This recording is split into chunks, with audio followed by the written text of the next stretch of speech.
We've all heard about IQ, the intelligence quotient, a measure of our intellectual capability, our book smarts. A few years back, we came to understand the critical complementary role of EQ, emotional quotient, or our people skills.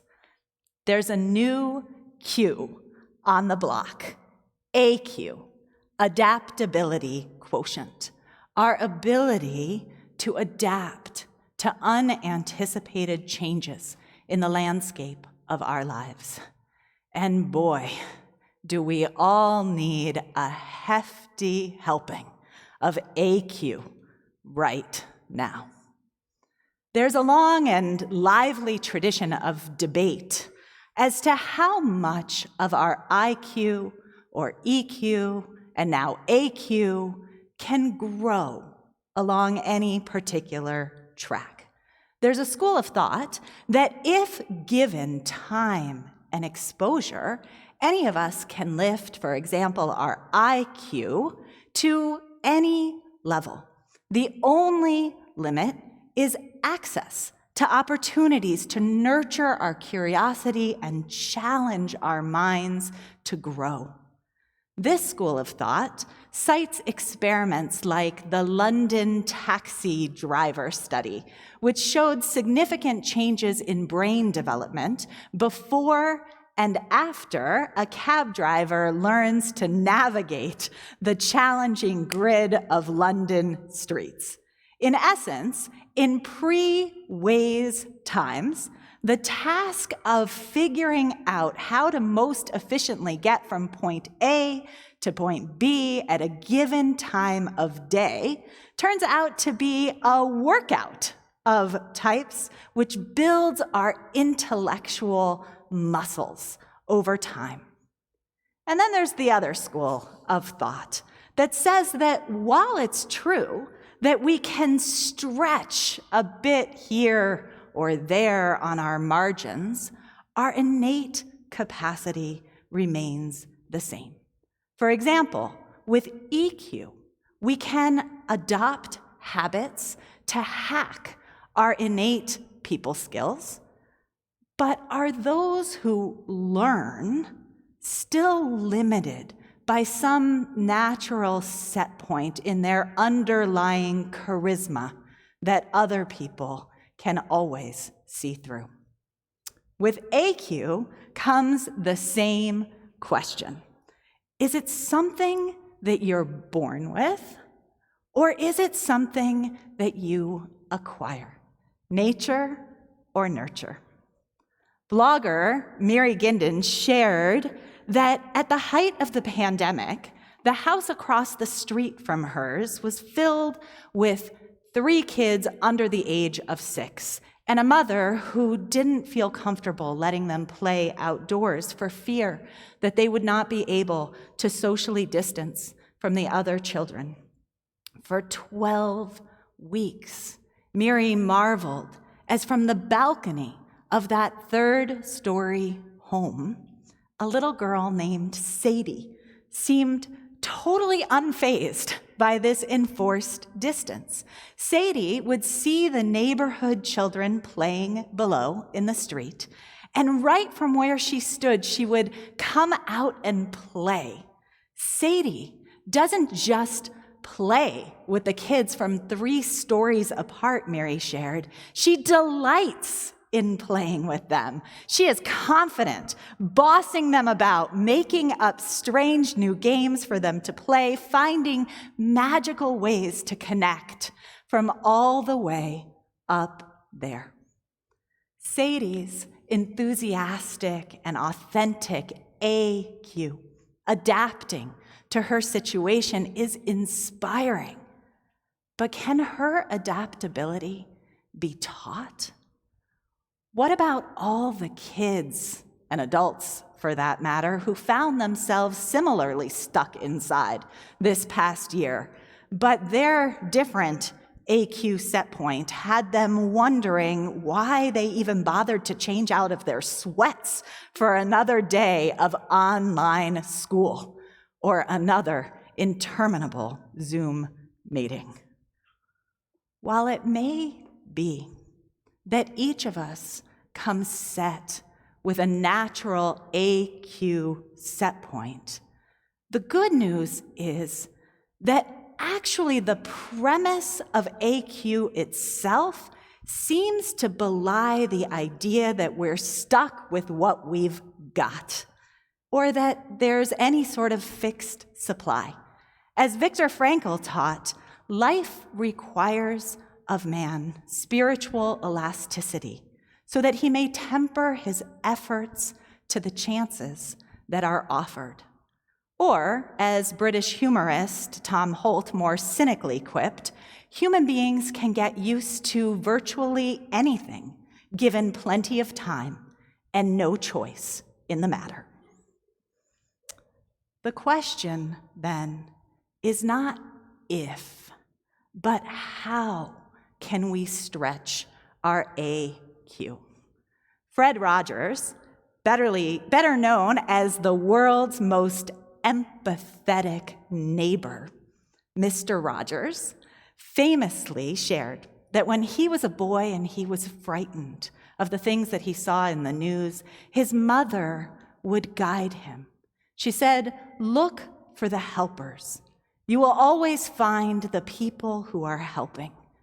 These words imprinted on his heart and shaped his life so that throughout his career, when our nation was shaken by tragedy, Mr. Rogers turned to our children and taught us to turn to our children and say, "Look for the helpers."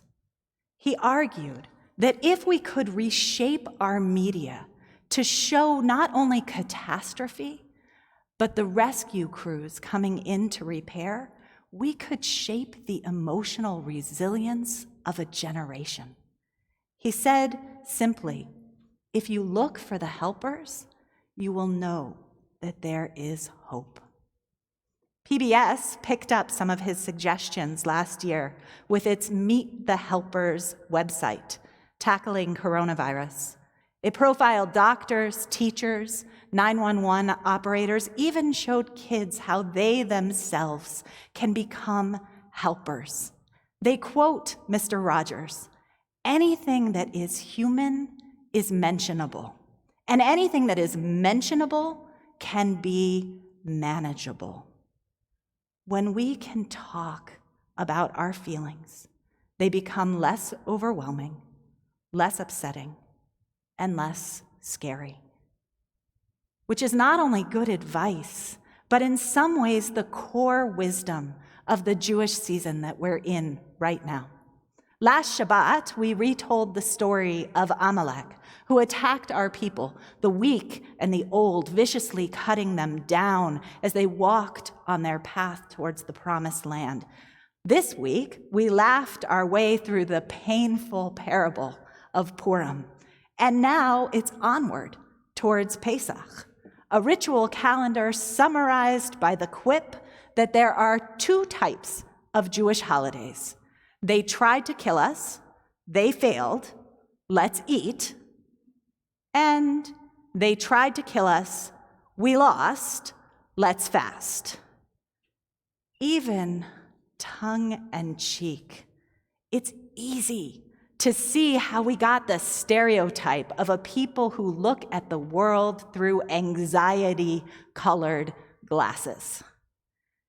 And yet, we tell these stories not to build anxiety, but to build adaptability.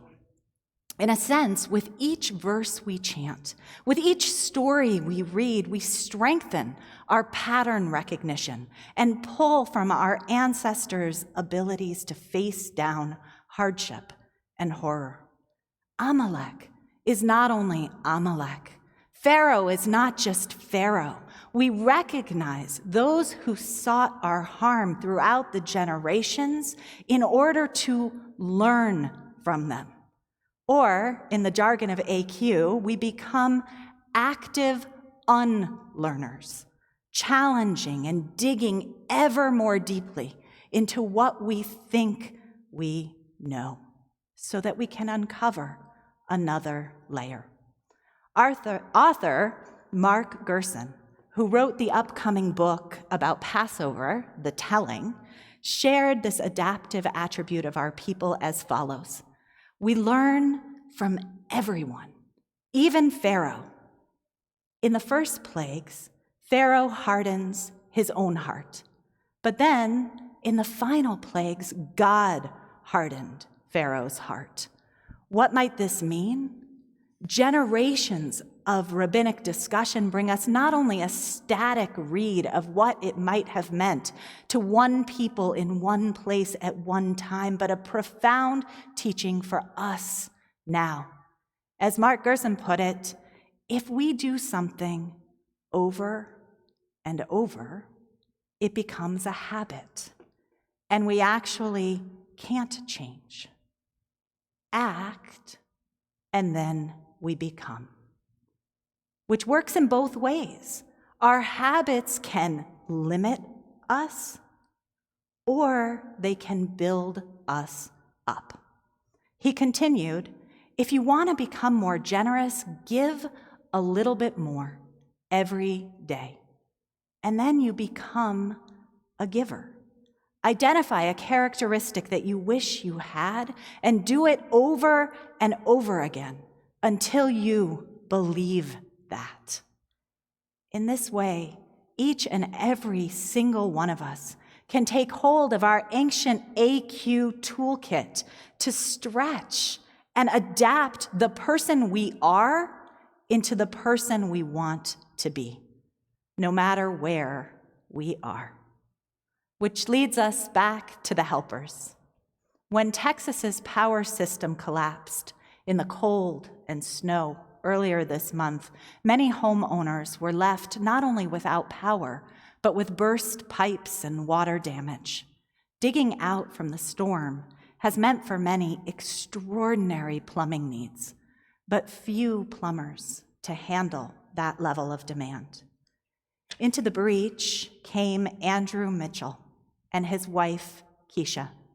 They knew that plumbing materials were in short supply in Texas, so they filled every inch of their truck with supplies and drove 22 hours from New Jersey to Texas with their 2-year-old son, Blake. And for those of you who have ever known a 2-year-old, you can imagine what kind of commitment that was. But as soon as they arrived, they set to work, helping to restore water to families in need. One home at a time. They are becoming the helpers they hoped they could be. Now, we are not plumbers with the ability to drive cross-country in the middle of a pandemic to rush to the aid of those battered by a brutal storm. But we are all able to stretch, to not only adapt ourselves to our situation, but adapt our situation with deeds that build hope. We have lost so much this past year, and we can leave it at that. Or we can pick up the most helpful tool in our ancient toolkit and ask ourselves the AQ question: what more can we make of what we have?